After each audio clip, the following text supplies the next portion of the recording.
So, yun nga, ngayong araw na to, hindi ako nakapasok dahil sobrang sama ng pakiramdam ko.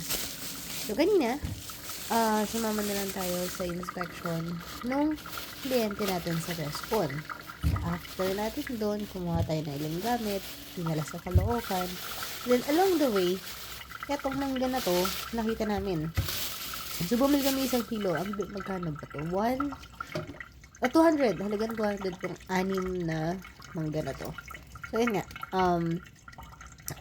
Dahil sa bahay lang tayo, papahinga, kesa kumain tayo ng kung ano-ano, magprutas na lang tayo. At yan nga, inisa-isa kong hugasan. Dahil may pagka-OC ako. Hindi ko na alam ba't isa-isa ko pa hinuhugasan eh. Pinaadaanan ko naman na sa tubig. At kung mapapansin nyo, may pagkamungo pa talaga. Dahil nga sa ubo at sipon na dinaranas ko nung nakaraang araw. Plus yung lagnat. Pero syempre, ang gamot doon, ice cream. So, ayan, pupunas na tayo ng kamay. Kukunin ko dyan yung plato. At yung cute kong kutsilyo ng patik ng makabuhay ng patay. Malalaman nyo kung bakit. Ayan. Para ko napahiya. Parang gusto kong ihinto yung paghiwa ko ng mangga. At hasain muna yung kutsilyo. Pero sabi ko hindi. Sige, tuloy na natin.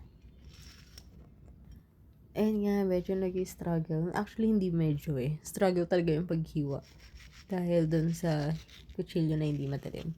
So, next time, gagamitin ko or before ako mag-slice ng prutas, I'll make sure na yung knife ko ay matalim. Kasi medyo nakakangilo siya pakinggan.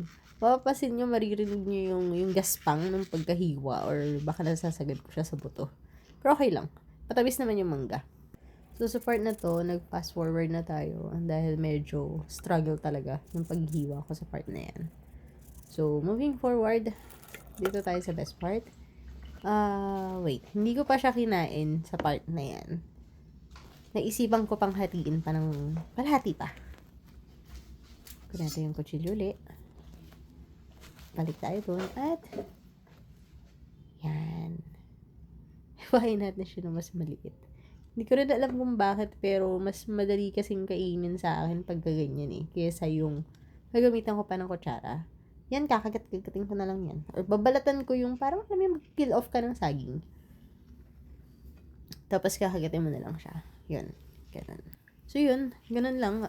Shinare ko lang yung mini part na ginawa ko ngayong araw na to.